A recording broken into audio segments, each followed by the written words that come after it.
Good evening and good afternoon, everyone. My name is Dr. Monica Wilson. I am the Regional Director for Parents Against Vaping. It is truly an honor to be with you this afternoon and evening, depending on where you are in the world, to present a wonderful opportunity for us to talk about Clear the Vapor conversations from classrooms to communities, the impact of vape waste, with our very own Dr. Jordan Grossman and our wonderful youth advisory, Sophie and Kendall. I am so delighted for this evening to first introduce Dr. Grossman, who is superintendent of Canton Public Schools in Connecticut, where he focuses on student success, school safety, and community collaboration. He also serves on the faculty in Educational Leadership Department at the University of Cincinnati, preparing future leaders. He's recognized as a voice in educational leadership, has presented nationally and internationally on student learning, student safety, and effective leadership strategies. Welcome, Dr. Grossman. It's so wonderful to have you. I Thank also, you. thank you, have my wonderful colleague and partner, Charlie Moses, who is actually our PAVE consultant as well as the co-author of Vapes Are Trash. And Charlie will be actually giving us a wonderful introduction and overview to the topic tonight. And before I get started, Charlie, I just would be remiss. I have the wonderful privilege and opportunity to work directly with Sophie Brolwich and Kendall Entry, who again are PAVE's youth advisory board. And I want them personally to introduce themselves. I don't want to steal their thunder whatsoever. So, Sophie, if you could just please introduce yourself. Hello, my name is Sophia Bulrich, and I'm a freshman at Ithaca College in New York. I'm a sports media major, and I'm a part of the Youth Advisory Board for Parents Against Vaping. I'm very passionate about this topic, as intaking nicotine products has become something so normalized these days, and people don't really know the full effect, not just their health, but what it's doing to the environment. Thank you so much. Welcome, Kendall. Hi everyone, my name is Kendall Archery, and I am a college student with going for mathematics, and I am also the community engagement coordinator for the San Bernardino County Tobacco Control Program. So we work on tobacco prevention throughout the largest county in California. Yes. Thank you so much. Well, again, it's a pleasure to have you. And Charlie, I will turn it over to you. Great. Thank you so much. Well, hello, everybody. Again, thank you. Thank you for being here, for taking time out of your afternoon or evening to come and hear this incredibly important panel. And like Dr. Wilson said, my name is Charlie Moses. I am a public health consultant here with Parents Against Vaping, as well as a co-creator of our Vapes Are Trash program. Um, and again, I'm so glad we're having this conversation because vape waste really is one of those issues that's been growing and growing, and it's showing up in some very real ways, especially in schools and in communities across the country. You know, when we talk about youth vaping, we typically focus on health, and health is immensely important. And there's this whole other layer, which is that these products create a major environmental and waste challenge that schools are then having to manage without clear systems or clear support. And disposable vapes are at their core single use electronic devices. And each one of those devices contains a mix of materials that don't belong in regular garbage. I mean, truly, they don't really belong anywhere, but it's things like plastic, lithium ion batteries, nicotine, heavy metals, and a slew of other chemicals. And that combination is what really makes them so tricky because they're not just garbage that, they're categorized by the EPA as hazardous waste. And so what happens in practice is that most of these devices end up in school trash cans, right? Or they end up on campuses or in parks or in regular waste streams where they can't be safely processed. Um, and that creates a few very real risks. So, the first is that lithium batteries can spark fires in garbage trucks and waste facilities. It's the reason why, if you're ever flying, they say if you have any lithium ion batteries, pack them in your carry on because they need to essentially be observed for your entire flight. The second is that nicotine and other chemicals can leach into soil and waterways. So if you have a bunch of vapes that are tossed on the sidewalk or laying next to a storm drain, essentially those chemicals are going into soil, going into waterways. And then because they're mixed material products, they're very, very difficult, if not impossible, to break down and recycle.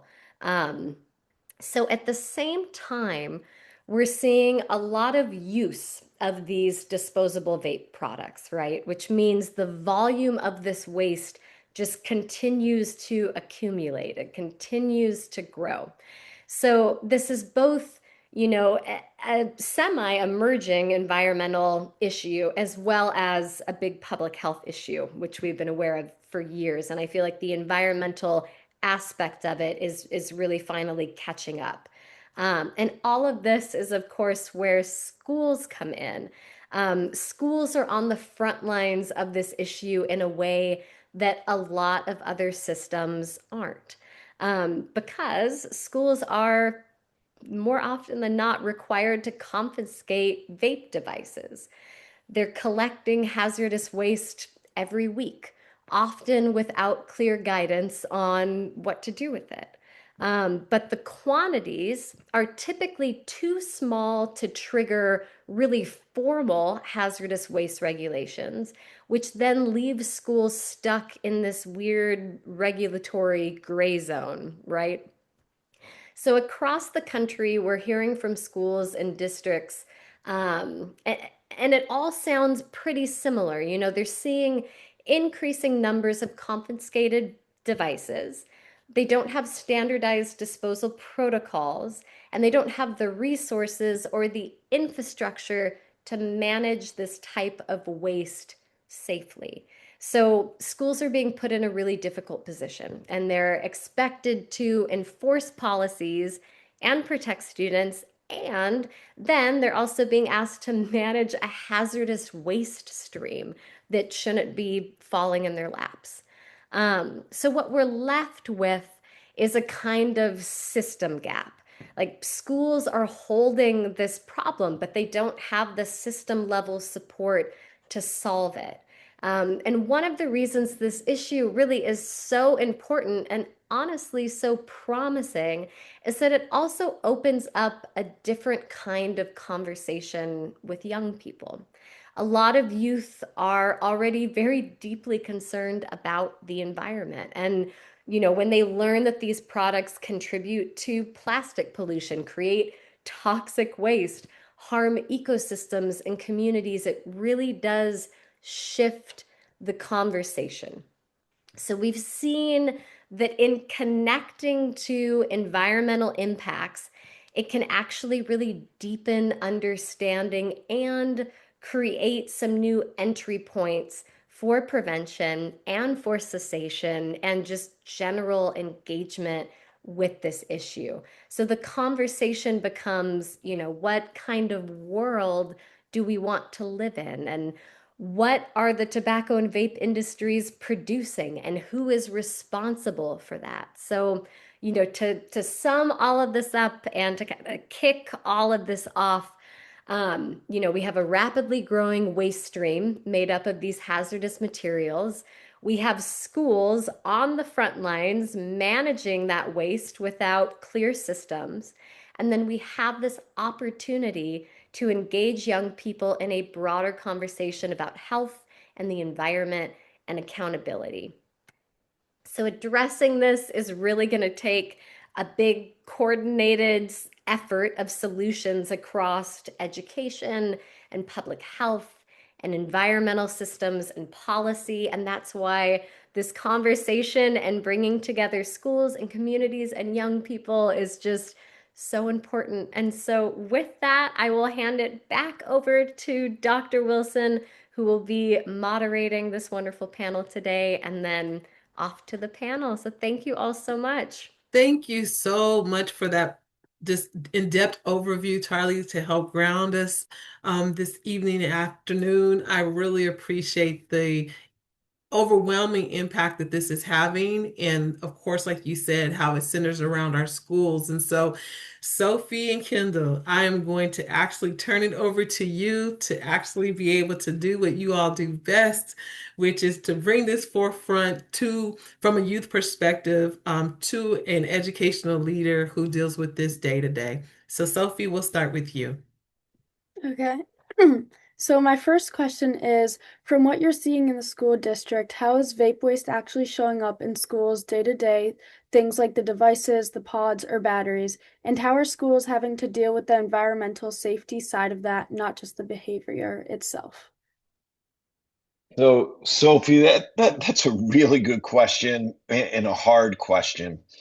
Um, I wish I had all the answers to what Charlie said, because if I had the answers to everything that Charlie posed, I'd be going around the country and the world, really giving advice to school districts and to communities on what to do with the product. So let's kind of break that down a little bit of what you said.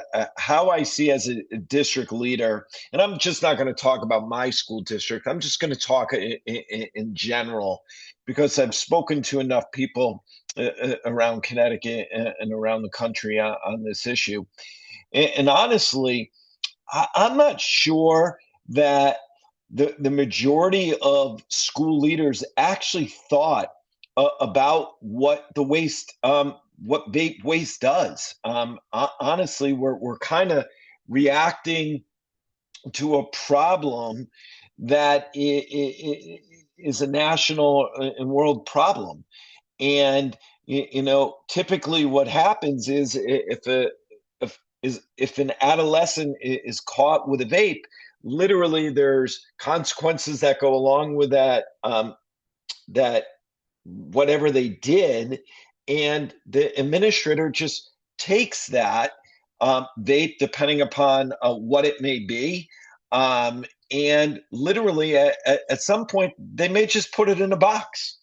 I was at a meeting recently, and I asked, there were 50 of school leaders and security personnel and administrators in the room. And I said, hey, I'm about to speak at the Capitol in the state of Connecticut, when there was a waste forum. And I said, hey, do me a favor, explain to me what you do with the vapes that you have. And on the average, everyone said, well, I have a box in the corner of my office, and I'm not sure what to do with them. And I think if you went around the country, that's what you would probably hear. I'm not saying everybody, but I'm saying there are people in schools that really look at that, and they really don't know what to do with it. It's just they confiscate it. A student broke a rule, and they just take the box and they put it in their desk, and that's it. And there could be hundreds of vapes, and they're over a series of years. And number one, that's not good. That's not good that is sitting in a desk, possibly in a box, because who knows what may happen to the chemicals. And as Charlie says, when we're talking about electronics, who knows? There could be a possible fire risk or damage properly if they're improperly stored, or if there's heat. Let's say a school's fortunate enough to have air conditioning, or not have air conditioning. So who knows the reaction? So when I was speaking in the state of Connecticut at this conference, it really had me think about, well, what should we be doing? What should we be doing as educational leaders? But more importantly, what should we be doing working with community, families, and most importantly, students to really try to do two things. Number one, which is most important, and adolescents sometimes don't like to hear this, is why are kids vaping in the first place? And as we know, this is not just a youth problem. We know plenty of adults that are also utilizing e-cigarettes and different things like that. So how can we work together to solve this problem? And then, so that's a health problem. And then how do we work as a community and as a state to really formulate plans to really have guidance on what we should do with this waste? Because I compared this when I was speaking that 25 years ago, and some of you on this webinar may not even be old enough to realize this, but 25, 30 years ago, we had a major cigarette problem. And we still do have a regular tobacco cigarette problem. And you would find cigarette butts all over the street, on the sidewalks, in the grass. And, you know, it was kind of disgusting if you think about it. And there was this revelation of how do we get people, number one, to stop smoking? And if people stop smoking, you'll see less tobacco products on the ground. So I think working with children and working with our community on prevention could possibly help with the waste issue that we have, because these devices, we really need to find a way. I've seen pictures of thousands of devices just piled up, and what do you do with them? And that's where, you know, in schools, you may find them in a bathroom, you may find them in a locker room, you may find them in a parking lot, and they're just thrown. So there isn't one magic recipe, let's say, to really figure out the waste. But in my mind, it's just not a school problem. It's a community problem. And if we come together, and as Charlie said, if this effort is led by kids within your school, I think you're going to see a dramatic difference. But what's most important is finding a way of how to dispose of this. And what I've heard from several communities is that the local police department does help with that, because they have resources of where those e-cigarettes or vaping products can be distributed. I'll stop there, Sophie, for any follow-up from you on that. Just going back to what you said about the cigarette problem, I've seen that a lot now, but more with the modern nicotine pouches. I think today, just walking to class, I counted maybe 5 on the stairwell going to class, which is just disgusting. Yeah, I agree with you, and it's something that you know, we're getting it from double. We're getting it from the tobacco. We're getting it from the e-cigarettes and the vaping products. But I actually think that it was probably worse many years ago, and we learned as a community, and as a country and a world, that there's better places to put tobacco products than just throwing it, as you're saying, in a hallway or a stairwell. Absolutely, Dr. Grossman. Thank you so much for grounding us. And Sophie, obviously, like you said, you're seeing it all over, and being able to recognize what we need to do. Kendall, I wanted to lean in on you being able to ask Dr. Grossman a question that follows up with Sophie's question as well. Yes. So as we're seeing this this immense amount of vape waste, what are some realistic solutions for dealing with the growing amounts, because they just continue to grow? Because as you said, it starts off with one box, and then it's a filing cabinet, and then it's two filing cabinets because there's nowhere for it to go. Yeah, you know, that's a great question. That's a great question, Kendall. And I really thought about this a lot after I spoke the last time about this. And what I do think across our country, I don't think there's clear protocols where there is treating vapes as an e-waste and that it's not regular trash. So I think there needs to be a lot of education around that. I'm saying this tongue in cheek because number one, I was a former health and drug education teacher. So my number one priority is I'd rather kids not and people not do this. Okay, so I need to come out very clear that we're here to talk about waste, but I do want to say I'd prefer students and adolescents not to use vaping products. But I also know the reality of this situation and the reality that sometimes when you tell people not to do things, they just do it anyways.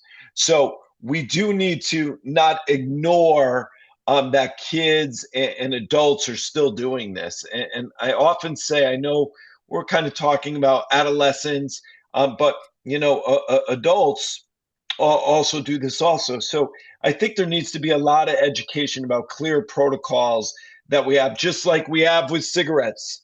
There's cigarette, there's I want to say old terms for people like me. There was ashtrays, but there's canisters that you put it there. I think we need to have protocol and some education that it's just not regular trash.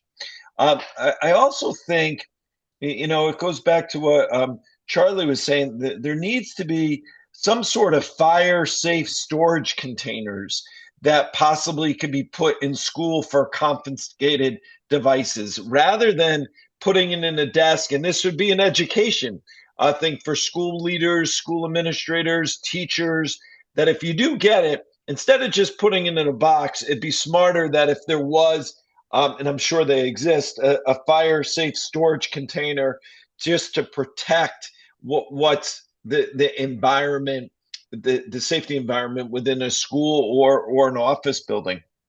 I also think that and we do a really good job with recycling. That's why I think Charlie is spot on, that there's plenty of children, from young kids, from elementary age kids all the way to high school, that really care about their environment and really ground themselves in taking care of our planet that we're on. And we have recycling bins. So the question is, should we be partnering as school districts and as communities with local waste management or recycling agencies to really combat this issue and work together regarding that? And I'm not sure schools are doing that. I'm actually not sure that it's even on our radar screen. And up until a few months ago, folks, it wasn't even on my radar screen. If I wasn't asked to speak at a conference in the fall regarding vape and vape waste, I'm not sure I would have thought about it. So I'm getting an education as much as you're getting an education. I'm not going to, and I've shared this, I'm not going to sit here and share that I'm an expert on this topic. I speak about some thoughts, but I know it's a collaborative effort. I also think there needs to be district wide and regional disposal systems, that somewhere there needs to be advocacy from the state level guidance and national level guidance to do this. There's a lot more smarter and better people out there than me that could really come up with some standards and some proper procedures that we can utilize as a state, because it doesn't help us. And some of you are coming from big states, big counties. It doesn't help us if one county's doing one thing, another county's doing another thing. It'd be very good if we all had systems and procedures that were identical to deal with this waste. So we need some help from the states in really looking at this. And then really shifting from informal disposal to a structured, safe handling practices of this type of material. So I threw a lot at you there, Kendall, and I'm willing to follow up on anything, or if anybody has any thoughts on that. No, thank you. Just to speak about like handling the vape waste. I know for a lot of the schools that we visit, they're like, I don't know what to do with it. They just dunk it in water and hope for the best. And so, like, addressing those issues would really help educate schools on, like, I have all these things, but what do I do with it? Yeah, you're spot on.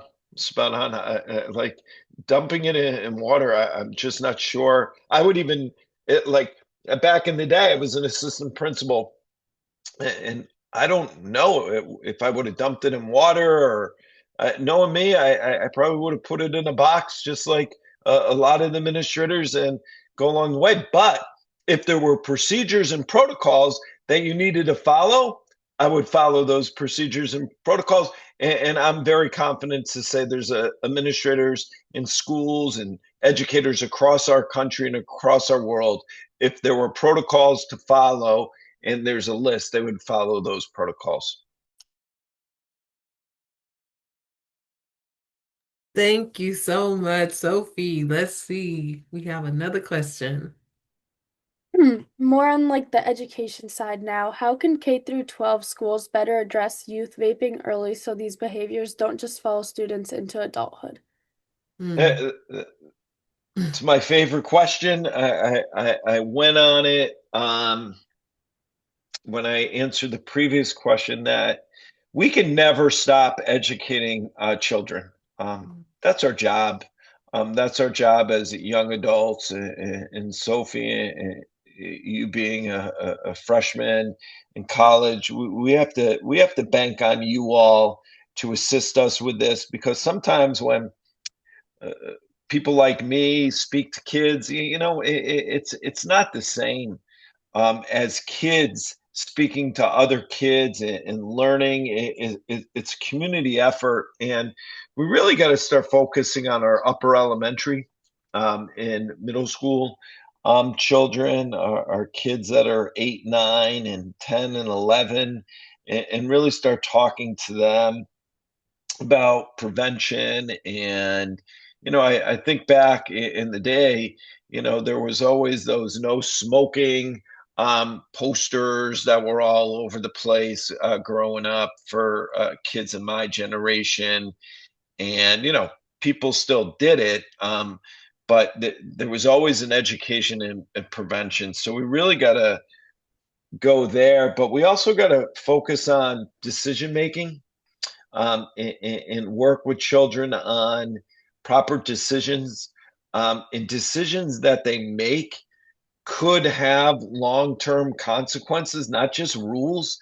Kids, a lot of people don't like rules. Our society is by rules. There's laws.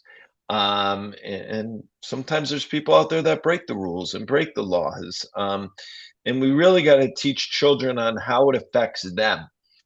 And what I've often seen is across education is that we try to scare kids, and scaring them doesn't work. You may be able to scare somebody for 15 minutes. You could show them videos of lungs, and they'll remember that for maybe 24, 36 hours. I know there's some research studies out there. You really got to get them to think about them internally and how this could affect them long term. But honestly, an 8-year old, a 9-year old, and a 10-year old, um, they may see themselves 25 years from now, but they're not looking at what their life is going to be 25 years. They're looking at what they're going to be doing next week. So you really got to teach them early on how it affects them in the moment, but try to embed the long-term consequences that could come to it. There's this old analogy, right? That it will just never happen to me.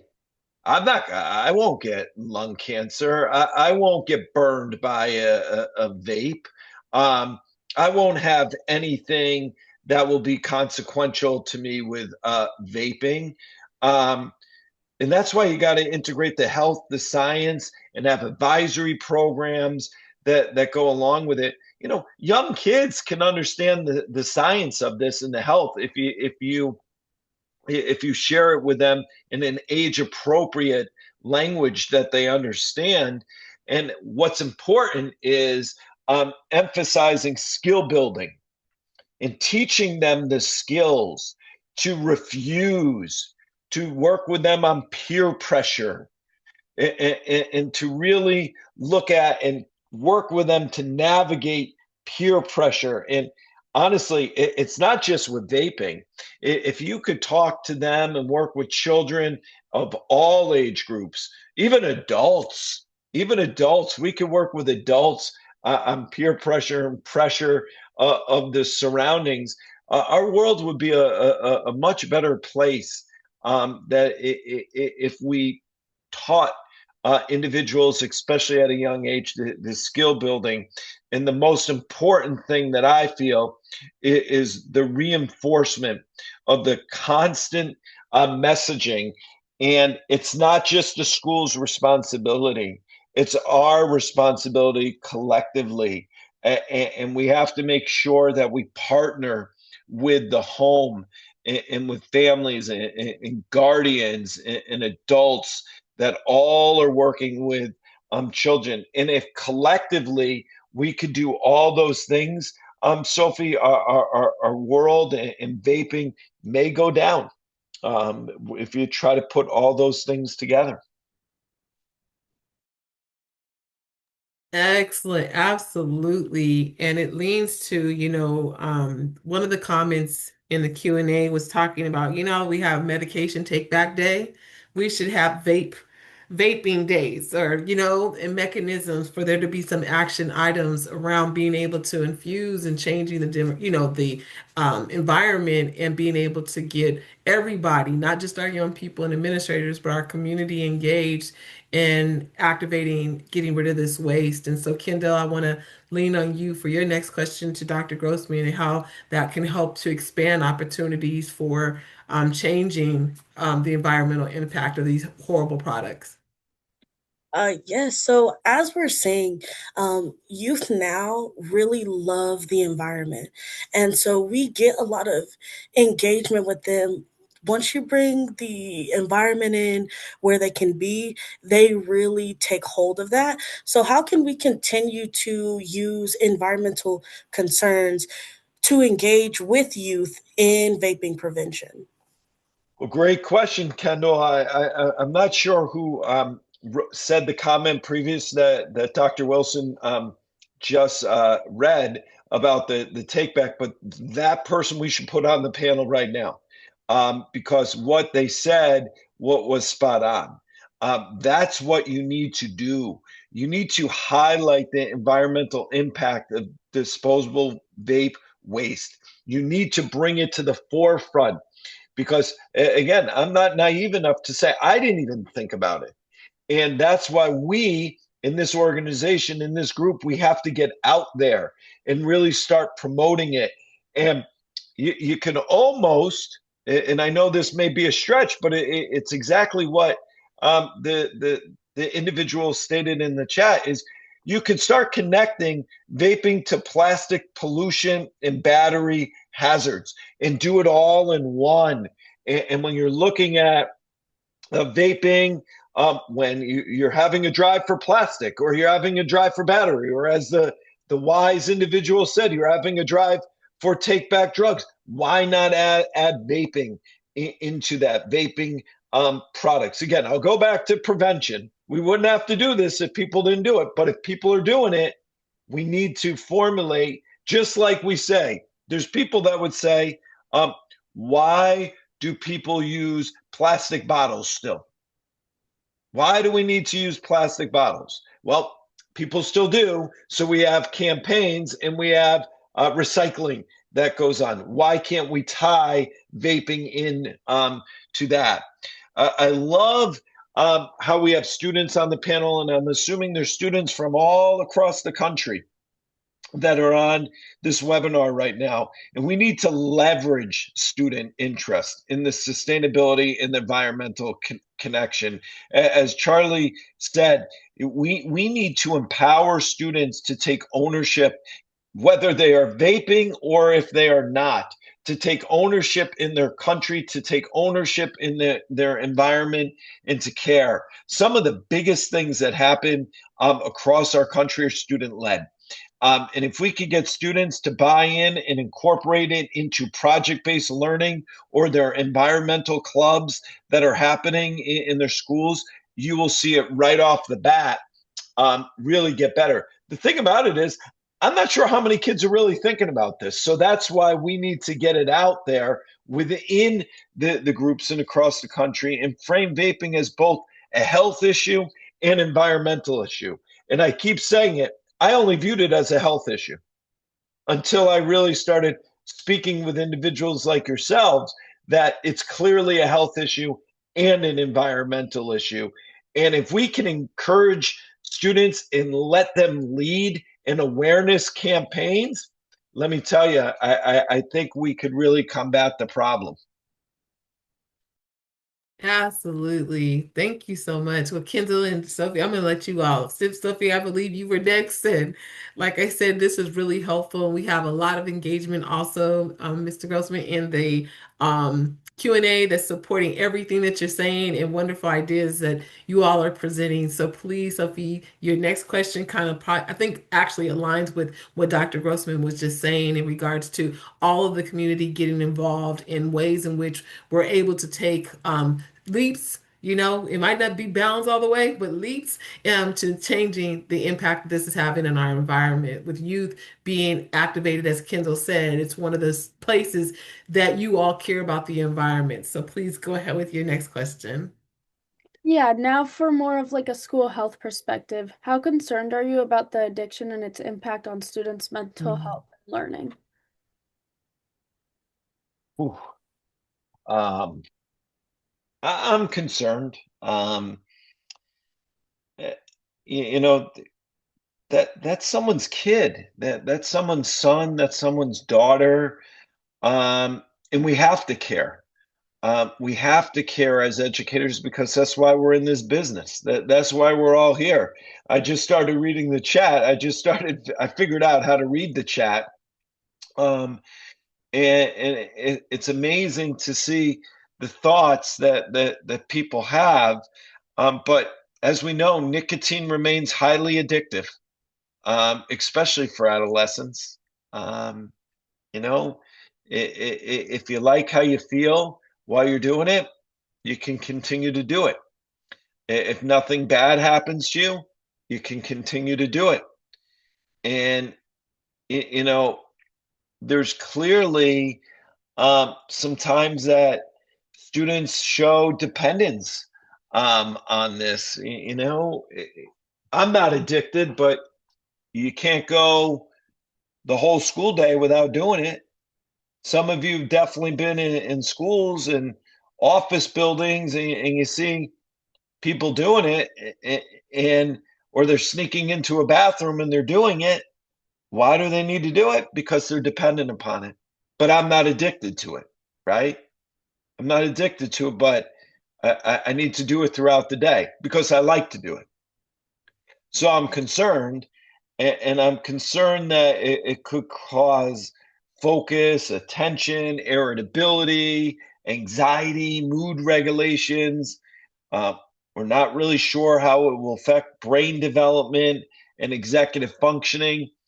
And something that I'm not sure too many people talk about too much, uh, but I've thought about it recently, is could these e-cigarettes and the other products, could it be a gateway drug? And I know most of you know what a gateway drug is, or a gateway product, because some people would disagree with me that vaping is a drug. So I'll just say gateway product. Is it a gateway product to something else? Because what happens when it doesn't provide you the effect that it was providing you? Do you try something else? And then we have another problem. So I'm really concerned about the health issue. That's why I always say my number one would be prevention.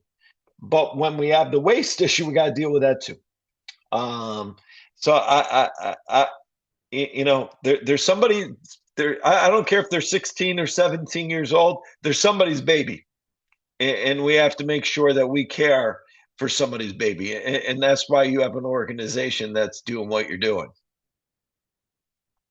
Absolutely. And Kendall, you can follow up with that because after, like you said, this is something that we are highly concerned about across the board, and very much excited to hear youth voice, young people who actually, like you said, we're trying to make sure that they can be the pathways for prevention for other young people not to even start with any of these products. So, Kendall, you can go ahead with your next question.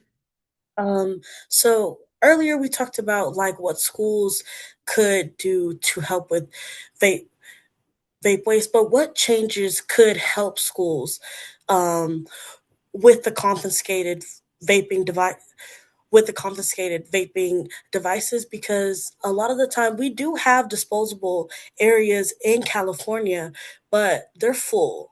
And so then now the schools are still holding on to them and hoping to take them to those places, but then it's full, and then they are required to do their own transportation to the facility, which makes it even harder for schools to kind of take the lead on it. So, like, what could we do to help schools facilitate this? Yeah, thanks so much for asking that, Ken. But before I go into that, I'm trying. I'm not very good at reading chat and question and answers, and thinking at the same time. But I did catch one of the chats, and I don't mean to call somebody out, but when I read an Amber, I think it's Brito chat, and I could say the name because everybody can see the chat. um, I believe everybody can see the chat. Am I correct about that? Or just me? Okay, well, I can say it. I apologize. Um, but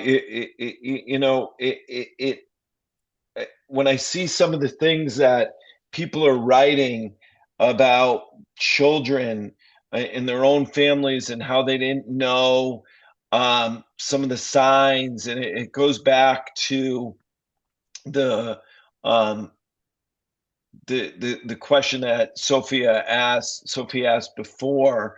um we really got to educate families about this. So I know I missed that, but we have to educate families on the signs and the symptoms of vaping. So I appreciate that comment that was asked. And what can we do with the confiscating vape devices? As I said earlier, there really needs to be clear legal and procedural guidance. If there's legal guidance and procedural guidance on storage and disposable, it's going to make a huge difference. And I'm just not sure if there is. And as I said, that accessibility to fire storage solutions, um, you know, if somebody knew in a school or in a workplace that you couldn't hold on to these things for more than 5 minutes or an hour or 5 weeks, or if they had a date on them that you have to dispose by, I think that would make a difference. Um, as I said, partnerships with third party solutions. And it sounds like, Kendall, what you were saying, that in the state of California, it sounds like they're doing a pretty good job with these, but there's some pros and some cons in this system that they have. And I think there, for schools, there needs to be a reduction of the burden on schools, with people just sharing with us what we need to do with them, and do it with um, storage facilities for hazardous waste. We do it right now with plastic. We do it right now with oh, it's escaping me right now, with food. Um, and we do it right now. So why can't we work with state and municipalities to really assist us in um, what we are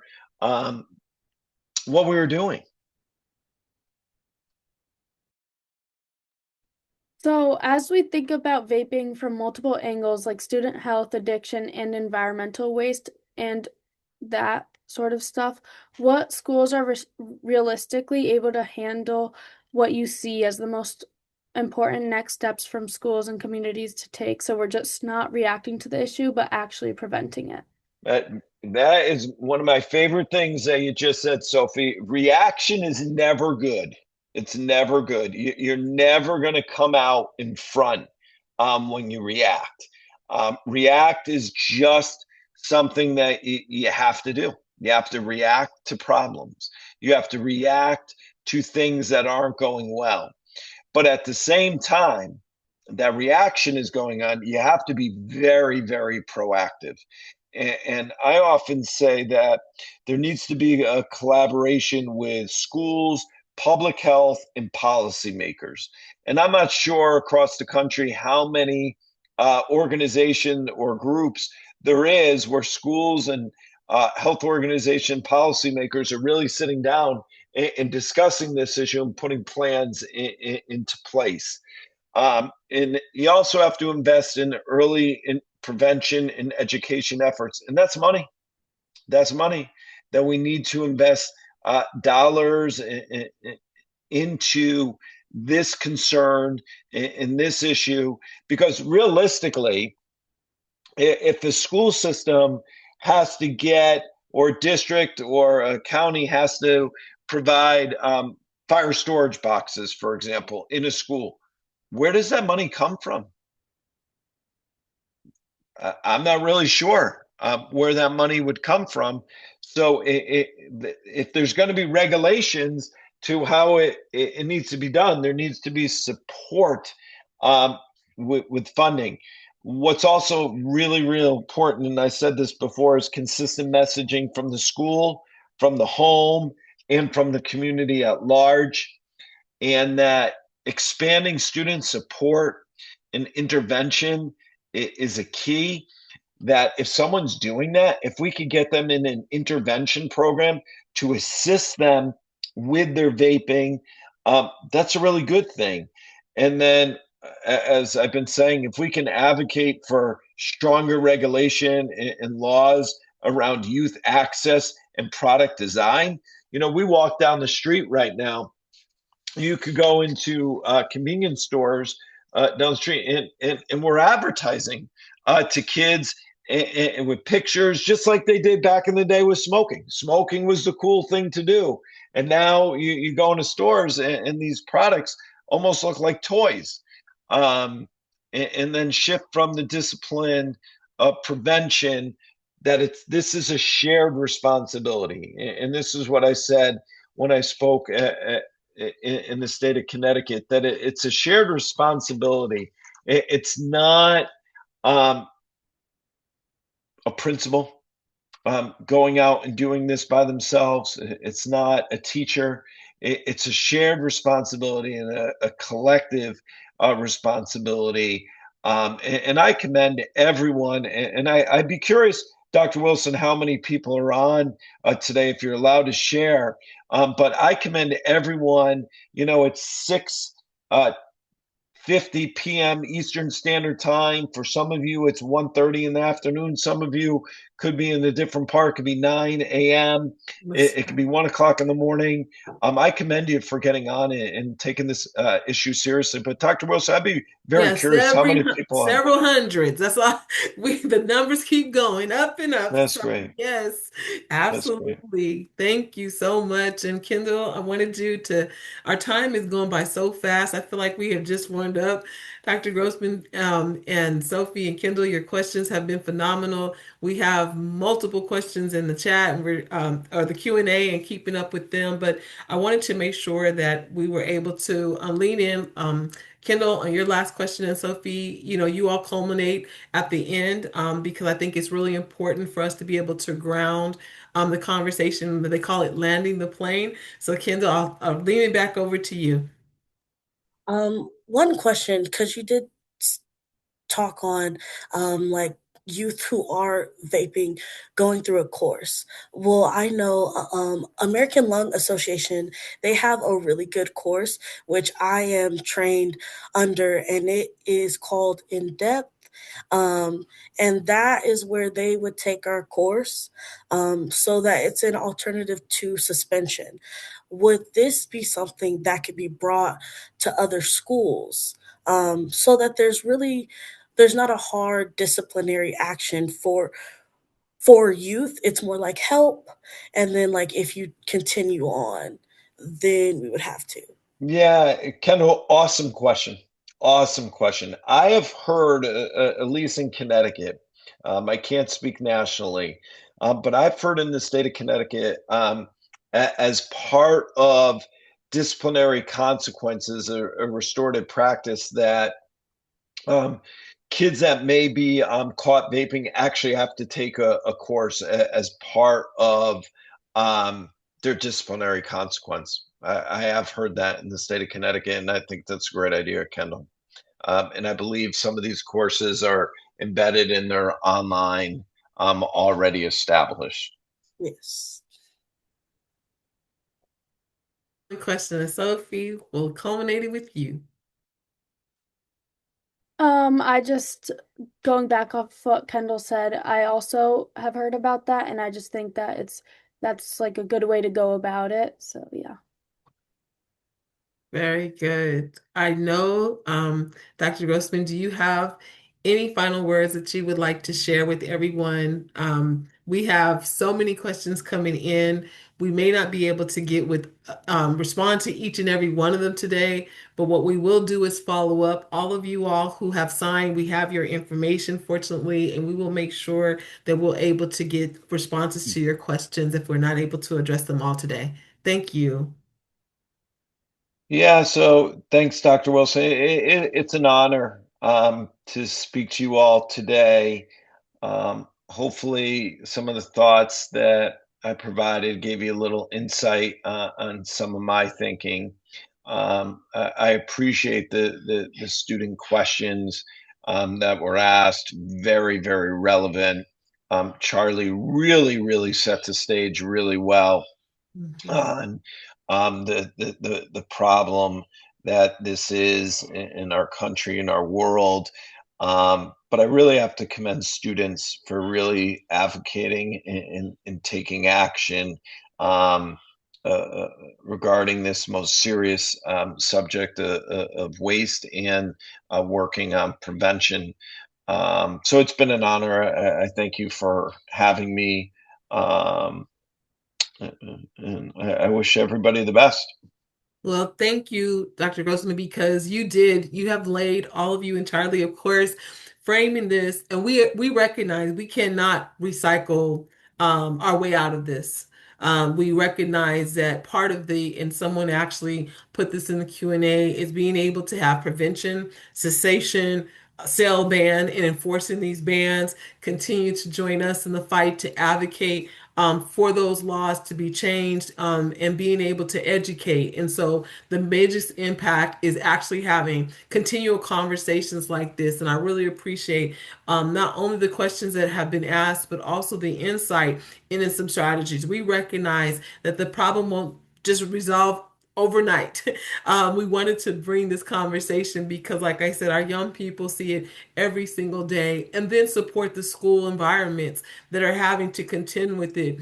Seems like a heavy lift. We are, leaning on our policymakers in our local communities. Dr. Grossman, as you know, being able to partner with public health departments, nonprofit organizations that do the work like we do, all those are areas to help lift some of the responsibilities off of the school solely. And so we just really appreciate all that you all do. Thank you again, Kendall and Sophie. Thank you, Charlie, so much for your wonderful overview. I wanted to go. We have a couple more minutes. And as we do, we actually have opportunities for everyone attending to provide us with your feedback. We want to continue to have these wonderful conversations and bring them to you. So I want to lean on quickly our wonderful, my co pilot in the background. If he's able to come off, I don't know if you wanted to, but I will be able to share. We have our wonderful Parents Voices Guide, everything we do. And please help us by responding to the QR code. Share your experience. Your voice and your stories matter. All of the questions that you all have, I promise you, trying to keep up with every single one. We will touch on them and get back to them, your recommendations. All of these things are so helpful. And we will continue to have these conversations going forward. Again, Dr. Grossman, Charlie, Kendall, and Sophie. Also, feedback survey and volunteer sign up. We would be remiss. Parents Against Vaping is made up of volunteers across the country. I can tell you personally, with 4 children, that my heart that are in the demographics that we're advocating for brought me here. And so I know that when you join us to help educate, advocate in our communities, it actually also makes an impact on the policies, helping to support our schools, and more importantly, support our young people as they're being challenged and targeted with these horrible products in our communities. So please scan the QR code for your feedback and, like I said, opportunities to volunteer with us. We thank you all so much again. I wanted to ask Dr. Grossman, as a superintendent, like you said, and we're all across the country right now looking at this, what keeps you up at night?